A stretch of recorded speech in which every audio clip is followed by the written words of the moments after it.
Oi, seja bem-vindo, bem-vinda ao Jornada Literária. Se você gostar, dê um like e se inscreva. Você também pode contribuir através do site apoia-se/leitura narrada ou pelo Pix carlafloresf7@gmail.com. Obrigada por estar aqui. Primeiros Princípios, por Herbert Spencer. Primeira parte. O Incognoscível. Capítulo 1. Religião e Ciência. Parágrafo 1. Esquecemo-nos, muito frequentemente, não só de que, abre aspas, há sempre um fundo de bondade nas coisas más, fecha aspas, mas muito geralmente também de que há um fundo de verdade nas coisas falsas. Embora muitos admitam, de maneira abstrata, a probabilidade de que a falsidade tenha usualmente um núcleo de verdade, poucos a trazem à mente e a aplicam quando julgam opiniões alheias. Em geral, se repele, com indignação e desprezo, toda crença que esteja em aberta oposição com os fatos, e no calor do confronto, raramente se pergunta o que abona ou justifica tal crença para o pensamento humano. Contudo, algumas razões devem existir para sua admissão. Alguma relação com a experiência humana, relação talvez vaga e imperfeita, mas ainda assim uma relação. A história mais absurda pode ter sua origem em um acontecimento real, sem cuja existência essa ideia descabida, ora divulgada, jamais houvesse nascido. Ainda que a imagem amplificada e deformada que nos transmite um rumor seja completamente distinta da realidade, sem este não teríamos imagem amplificada e deformada. Assim acontece com as crenças humanas em geral. Mesmo que algumas nos pareçam absolutamente falsas, pode-se admitir que tivessem sua origem em fatos, que primitivamente continham, e talvez contenham ainda, algo de verdade. E, especialmente, temos com segurança de admiti-lo quando se trata de crenças que prevaleceram por muito tempo e se difundiram muito e, sobretudo, se são crenças vivas e quase ou totalmente universais. A presunção de que uma crença reinante não é inteiramente falsa adquire certa força conforme o número de seus partidários. Se admitirmos não ser possível a vida sem certa conformidade entre as condições de foro íntimo e as circunstâncias do universo, se admitimos ainda que sempre há uma probabilidade em prol da verdade total ou parcial de uma convicção, deveremos atribuir muitas probabilidades de fundamento às convicções de um grande número de indivíduos, pois, comumente, as ideias falsas individuais se eliminam e emprestam ao juízo geral um valor maior.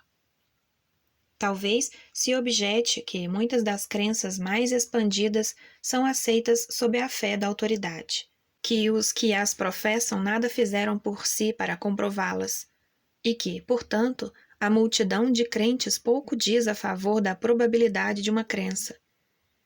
Mas tal não é certo.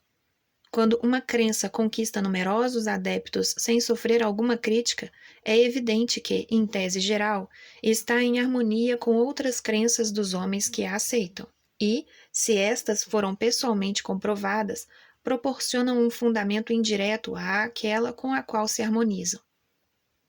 Pode ocorrer que esse fundamento tenha apenas um valor muito insignificante, mas é forçoso convir que algum valor terá. Se pudéssemos formar ideias claras sobre este ponto, elas nos seriam muito úteis.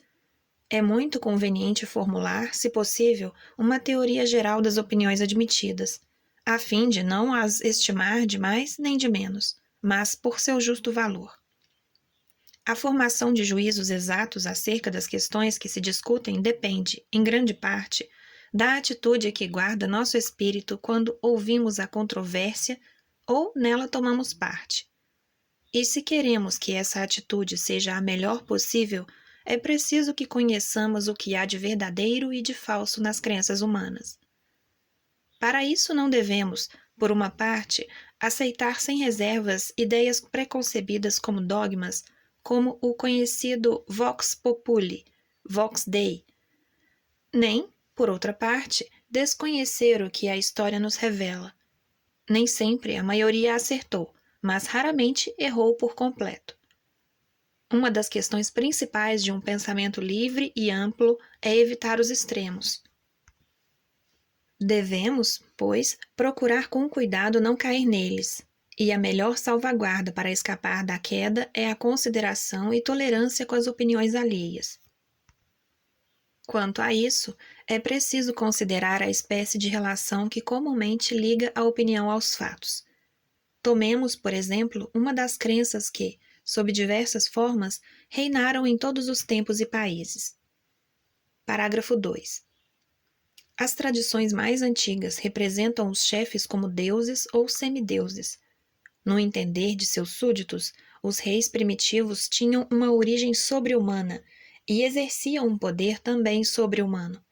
Possuíam prerrogativas divinas, os súditos se prostravam ante eles como ante os altares dos deuses e até foram adorados, em alguns casos. Se necessitava uma prova de que verdadeiramente se concedia ao monarca um caráter divino ou semidivino, a encontraríamos nessas raças selvagens que admitem ainda uma origem divina para os chefes e suas famílias, e creem que só o chefe tem alma.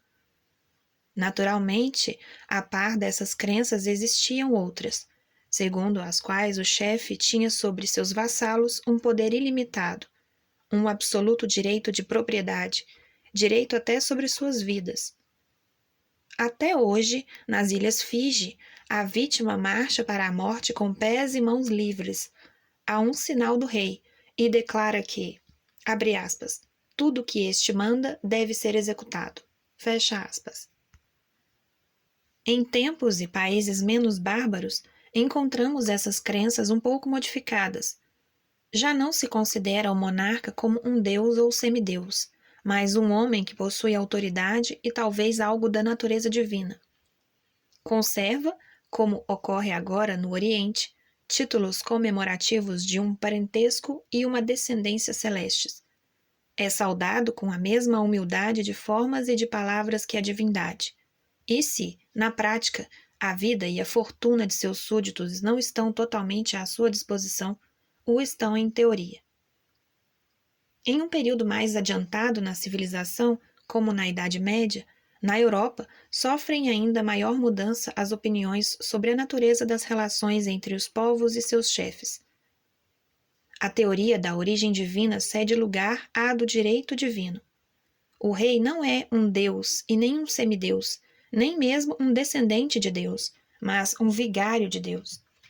Os sinais de respeito que lhe são tributados não são de uma humildade tão exagerada, e seus títulos sagrados perdem muito de sua significação. Sua autoridade deixa de ser ilimitada. Os súditos lhe negam o direito de dispor arbitrariamente de suas vidas e bens, e sua fidelidade adota a forma de obediência a seus mandatos. À medida que se desenvolve a opinião pública, o poder soberano se restringe.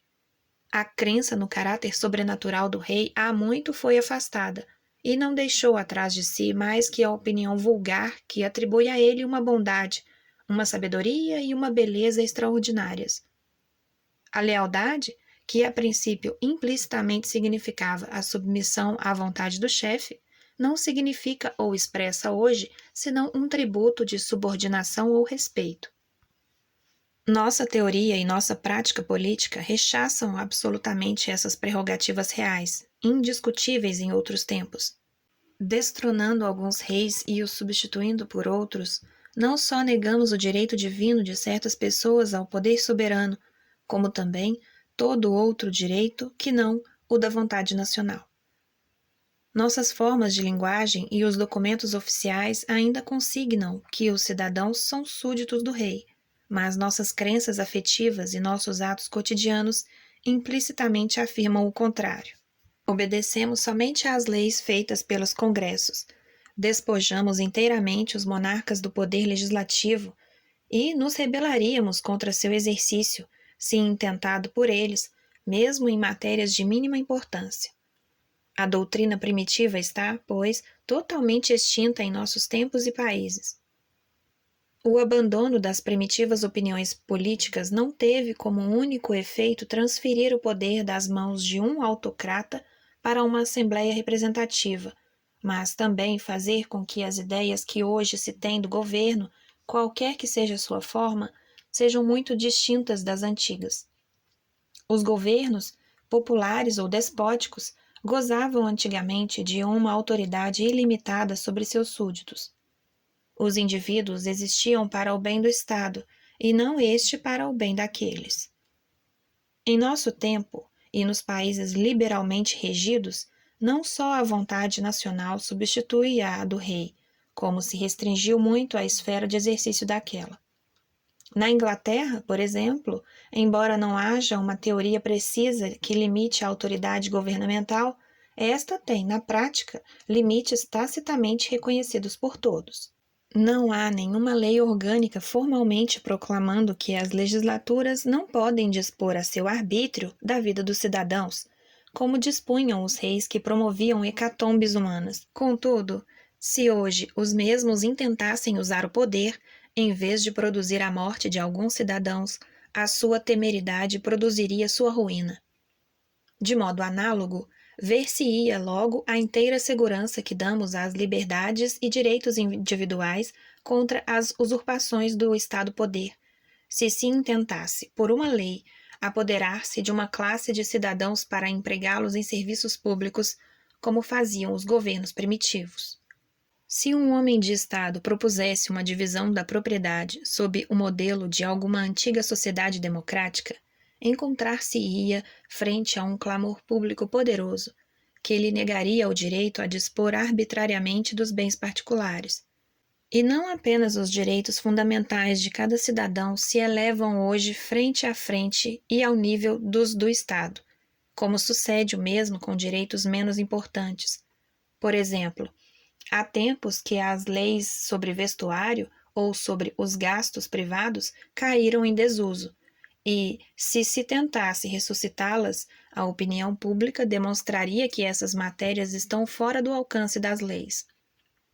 Há muitos anos vimos afirmando na prática e há pouco consagramos nas leis o direito de todo homem escolher suas crenças religiosas, em vez de recebê-las prontas da autoridade temporal.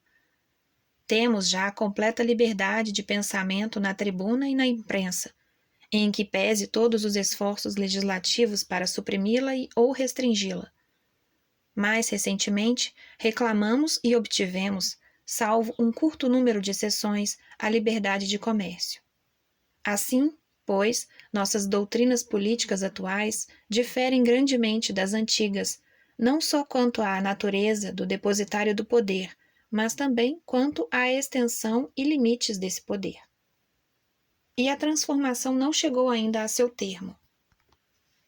A par dessa opinião média corrente, existem outras, menos difundidas, que vão mais além, na mesma direção. Segundo elas, é preciso restringir as ações do governo em limites mais estreitos do que os que tem hoje na Inglaterra. A antiga doutrina, segundo a qual o indivíduo só existia para o Estado, foi substituída em grande parte por uma doutrina moderna, segundo a qual o Estado existe apenas para os cidadãos e da qual se pretende deduzir todas as suas lógicas consequências. Para os partidários dessa doutrina, é sagrada a liberdade individual, que não tem outros limites senão a liberdade dos demais cidadãos. O poder legislativo não pode, pois, estabelecer restrições justas ao exercício dessa liberdade, seja proibindo a ação que permite a lei da igualdade na liberdade, seja tomando as propriedades dos cidadãos além do estritamente imprescindível para sufragar os gastos públicos necessários. Afirmam também que o Estado só deve desempenhar uma função, a de proteger os cidadãos uns contra os outros e contra os inimigos externos. Com base na manifesta tendência que reinou em todo o processo da civilização de ampliar as liberdades do indivíduo e restringir as funções do Estado, creem que se poderá chegar a estabelecer um regime político definitivo, que dará ao indivíduo o máximo possível de liberdade e ao governo o mínimo possível de poder. Regime sob o qual a liberdade de cada um não será limitada senão pela liberdade análoga dos demais, sendo o único dever do governo o de fazer respeitar esse limite. Encontramos, pois, nos diversos tempos e lugares, dizendo respeito à origem, autoridade e funções de governo, uma grande variedade de opiniões, cujos principais gêneros acabamos de apontar, gênero que se subdividem em uma infinidade de espécies. O que devemos então dizer da verdade ou da falsidade dessas opiniões? Se excetuarmos um curto número de tribos bárbaras, a divindade ou semidivindade de um monarca é olhada hoje em todo lugar como um absurdo que supera os limites da credulidade humana. Somente em um reduzido número de lugares subsiste ainda uma vaga ideia de que o chefe tem atributos sobrenaturais. Muitas sociedades civilizadas que ainda admitem o direito divino dos governos repeliram, há tempos, o direito divino dos reis. Por outro lado, a crença de que as disposições legislativas têm um caráter sagrado está desaparecendo, e elas não são consideradas nada além de convênios. Os partidos mais avançados chegam a sustentar que os governos carecem de autoridade intrínseca e que nem sequer podem recebê-la por um convênio, mas que as possuem unicamente como administradores dos princípios morais dedutíveis das condições essenciais da vida social. Pois bem, entre tantas crenças, com suas inumeráveis modificações, devemos dizer que uma contém a verdade e todas as outras são falsas, ou dizer que cada uma delas contém a verdade mais ou menos velada por erros? A análise, guiada pelo princípio geral que já expusemos, nos faz admitir a última das duas proposições que acabamos de enunciar. Com efeito, por mais ridícula que pareça cada uma dessas doutrinas a quem não as recebeu como parte integrante de sua educação, há uma condição que a sustenta e que a fez reconhecida, em seu tempo e país, como um fato indiscutível. De maneira direita e subentendida, cada uma delas proclama certa subordinação das ações do indivíduo às exigências sociais. Existem grandes divergências quanto ao poder a que elas se subordinam, mas todo o mundo é concorde quanto à existência necessária de, abre aspas, alguma, fecha aspas, subordinação. Nisto, há completa unanimidade, desde a ideia mais antiga e trivial de aliança até a atual teoria política mais avançada. Sem dúvida, entre o selvagem que coloca sua vida e seus bens à mercê absoluta de seu chefe e o anarquista que nega o direito do governo, autocrático ou democrático, de imiscuir-se na liberdade individual, parece haver, à primeira vista, um antagonismo total e irreconciliável. Mas a análise revela, mesmo nessas opiniões extremas, uma ideia comum, a de que há limites que as ações dos indivíduos não devem ultrapassar. Ocorre que, para esses limites têm seu fundamento na vontade real, enquanto que, para o outro, são corolários dos direitos dos cidadãos. Poderia parecer, à primeira vista, que chegamos a uma conclusão insignificante, qual seja, no fundo de todos os credos políticos contrários há um princípio comum, evidente por si mesmo. Mas a questão não está na novidade nem no valor desse princípio a que nos conduziu a análise. Ao final, esse princípio, como relativo a uma única esfera da atividade humana, é particular, mas não é difícil generalizá-lo e estabelecer que, mesmo que isso passe geralmente despercebido, é indubitável que em todas as crenças humanas do mesmo gênero ou relativas ao mesmo assunto, mesmo nas mais opostas, há em geral um fundamento comum, o que, se não deve ser admitido como verdade indiscutível, merece, no entanto, ser tomado como algo de grande probabilidade. Quando um postulado, como o que acabamos de estabelecer, não é afirmado em plena consciência, mas implícita e inconscientemente, não apenas por um homem ou uma sociedade, mas por numerosas sociedades que diferem em incontáveis meios e graus em suas outras crenças, adquire uma segurança bem maior que qualquer outro. E quando, como no nosso caso, o postulado é abstrato, não sendo baseado em alguma experiência concreta comum a toda a humanidade, sendo resultado de uma grande variedade de experiências, podemos dizer que ele se aproxima da certeza dos postulados das ciências exatas. Não chegamos, assim, a uma generalização que possa habitualmente nos guiar na busca do núcleo de verdade que reside nas coisas errôneas? O exemplo precedente nos mostra claramente que nas opiniões parecendo absoluta e supremamente más há, contudo, algo de bom, e nos indica, ao mesmo tempo, o método para encontrar essa parte boa ou verdadeira, capaz de nos servir de guia para buscá-la. Consiste o método na comparação de todas as opiniões do mesmo gênero, ou seja, sobre o mesmo assunto. Separar, como se anulassem mutuamente, no todo ou em parte, os elementos especiais e concretos que constituem o que está em desacordo nessas opiniões. Observar o que resta, após essa eliminação de elementos discordantes, e achar para esse resíduo uma expressão abstrata que continue verdadeira em todas as suas modificações divergentes.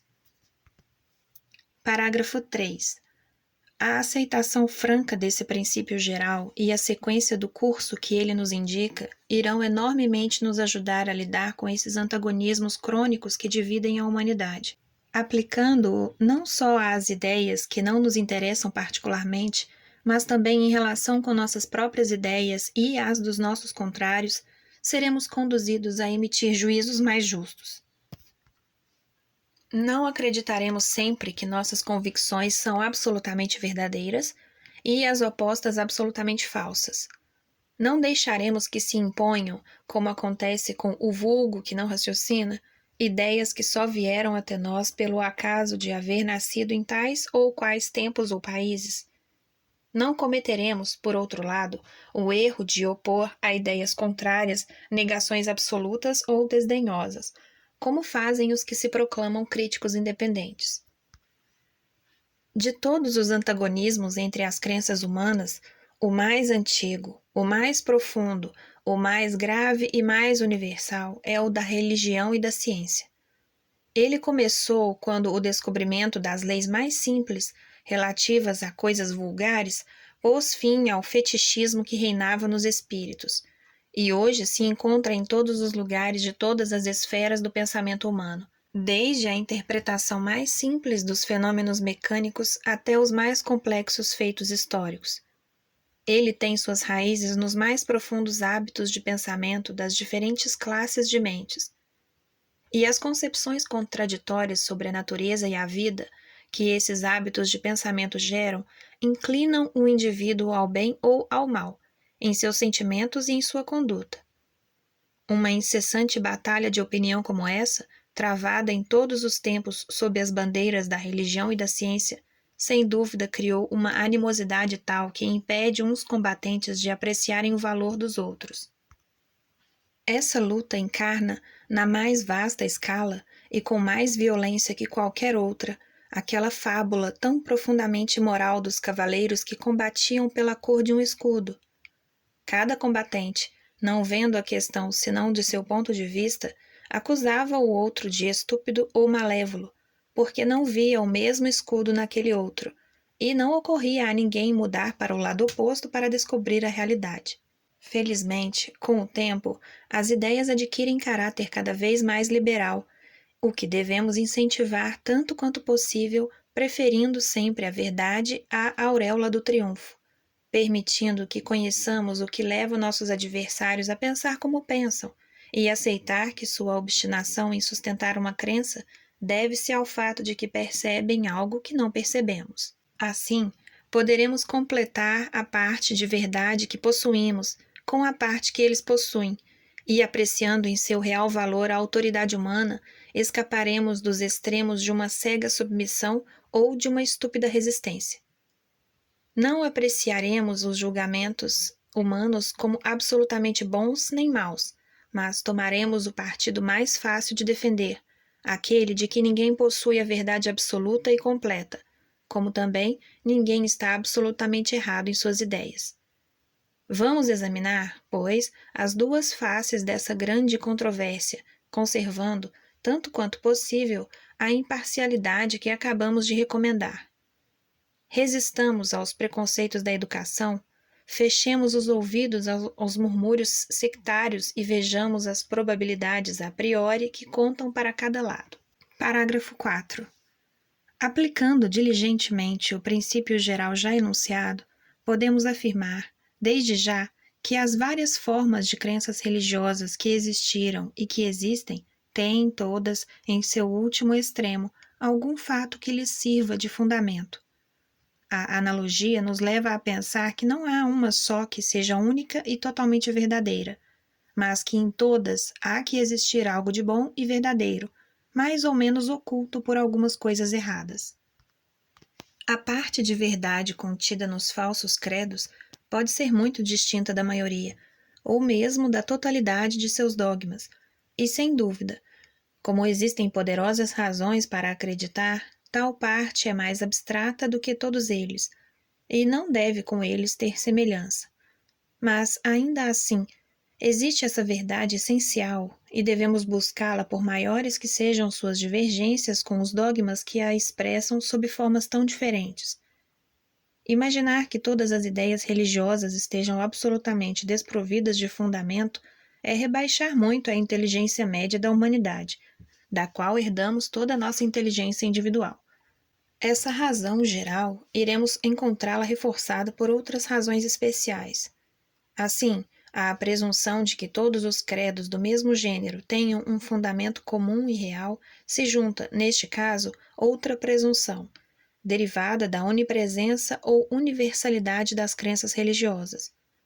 Devemos acreditar que há tribos que não cultivam a mais simples ideia de uma teoria da criação, e que essa ideia não aparece enquanto o homem não adquire certo grau de desenvolvimento intelectual. Mas, embora seja isto uma verdade, resulta no mesmo a partir do momento em que se admite que todas as raças cujo desenvolvimento intelectual atingiu certo nível existem já noções vagas sobre essência e origem misteriosas do mundo, e se pode afirmar serem essas noções produtos inegáveis do desenvolvimento intelectual. A imensa variedade dessas ideias apenas reforça essa dedução, pois denota a independência de suas origens e existências, e mostra também como, em diferentes épocas e lugares, condições semelhantes conduziram a ideias e resultados também semelhantes. A suposição de que os inumeráveis e diferentes fenômenos que oferece a história das religiões são, embora da mesma família, acidentais e fortuitos, não se sustenta. Lealmente consultada a consciência, dá a ela um desmentido formal à opinião que reduz as crenças religiosas a simples contos sacerdotais.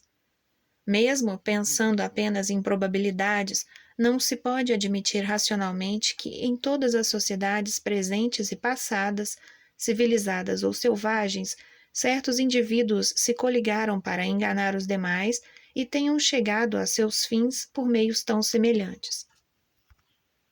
Se dissermos que uma primeira ficção pôde ser inventada por um clero primitivo, antes da dispersão do gênero humano para fora de seu lugar de origem, responde à filologia que esta dispersão começou antes que a linguagem estivesse suficientemente desenvolvida para expressar ideias religiosas.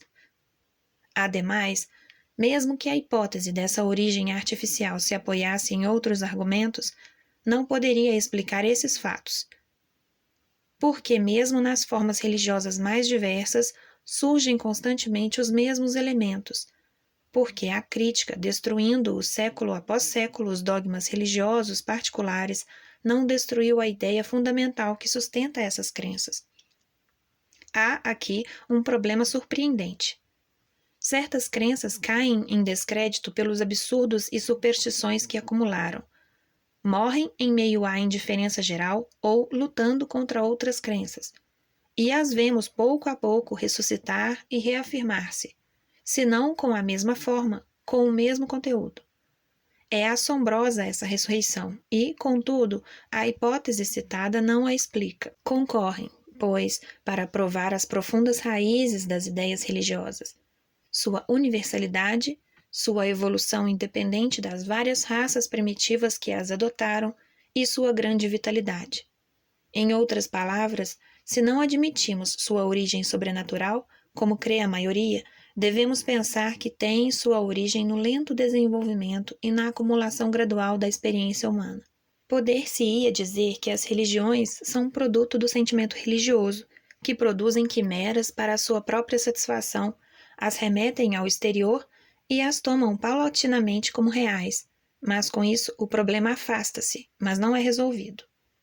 Seja o sentimento religioso pai da ideia de religião ou tenham ambos a mesma origem, permanece a questão: de que nasce, onde nasce o sentimento religioso? Que ele é um constituinte da natureza humana afirma a hipótese em questão, o que não pode ser negado pelos que preferem outras hipóteses. Se pode classificar entre as emoções humanas o sentimento religioso que anima a maioria dos homens e que se revela em certas ocasiões, mesmo naqueles que parecem dele mais desprovidos, não podemos conscientemente abandoná-lo. Somos forçados a buscar sua origem e sua função. Encontramos então um atributo que, sem exagero, exerceu enorme influência, desempenhou importante papel nos primeiros tempos históricos e é hoje em dia alma de numerosas instituições, causa de infindáveis discussões, instigador de inúmeras ações. Uma teoria geral do conhecimento que não trate desse atributo virá a ser extremamente defeituosa. Mesmo sem outros objetivos, ainda que apenas como uma questão filosófica, somos chamados a responder sobre o que significa tal atributo. E não podemos fugir à tarefa sem admitir a incompetência da filosofia. Para tanto, devemos escolher entre duas únicas hipóteses. Segundo uma delas, o sentimento que corresponde a cada ideia resulta, como todas as faculdades humanas, da criação. Segundo a outra, tal sentimento, como todos, é fruto da evolução. Se aceitamos a primeira hipótese, adotada do passado universalmente e até hoje pela imensa maioria, a questão está resolvida. O homem foi dotado pelo Criador de um sentimento religioso que corresponde aos desígnios da criação. Se adotamos a segunda, surgem perguntas. Em que circunstâncias surgiu o sentimento religioso e qual sua finalidade no seio da humanidade? Temos que aceitar essas questões e solucioná-las. Se, segundo essa hipótese, consideramos o sentimento religioso como resultado da ação recíproca do organismo sobre o meio em que vive, devemos crer que existem fenômenos tais que produziram o dito sentimento e, portanto, este é tão normal quanto qualquer outro.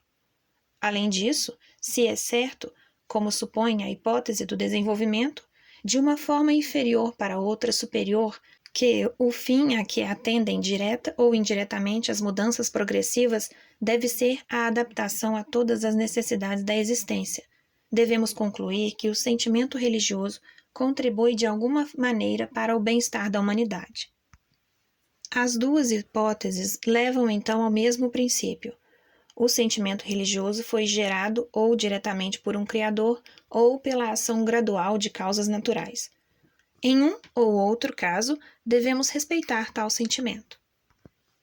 E outra consideração que, mormente, os homens de ciência devem assinalar é a de que, ocupados de verdades já estabelecidas e sempre acostumados a encarar as coisas desconhecidas como objetos de descobrimento futuro, esquecem facilmente que a ciência, qualquer que seja seu estágio de desenvolvimento, é incapaz de acompanhar o espírito de investigação.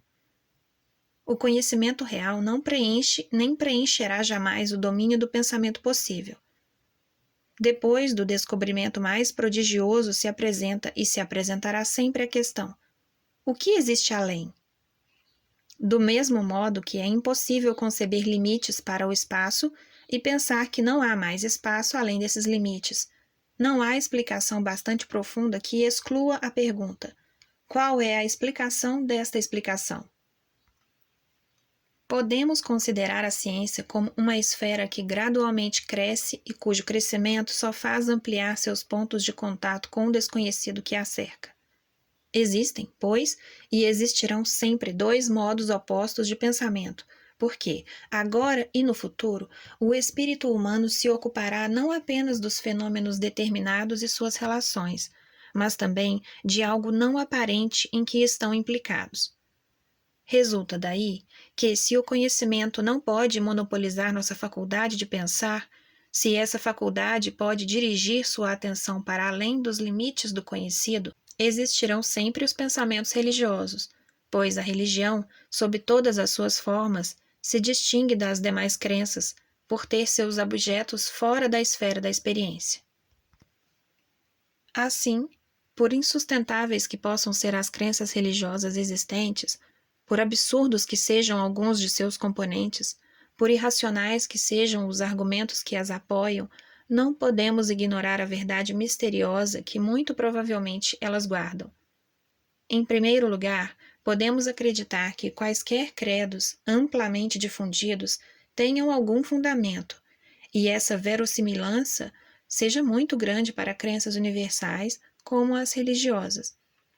Em segundo lugar, existe o sentimento religioso, e seja qual for a sua origem, sua existência é prova de seu grande significado. Em terceiro e último lugar, na extra-esfera, que sempre existirá, como antítese da esfera científica, pode situar-se o sentimento religioso. Temos, assim, três fatos que se apoiam e se reforçam mutuamente, e em cuja virtude podemos assegurar: as religiões, mesmo nenhuma sendo verdadeira, são, pelo menos, imagens imperfeitas da verdade religiosa. Final da leitura da parte 1 do livro Primeiros Princípios, de Herbert Spencer. Sinta-se à vontade para comentar ou abrir algum debate. Não se esqueça de curtir e, principalmente, de se inscrever. Obrigada por estar aqui. Até a próxima!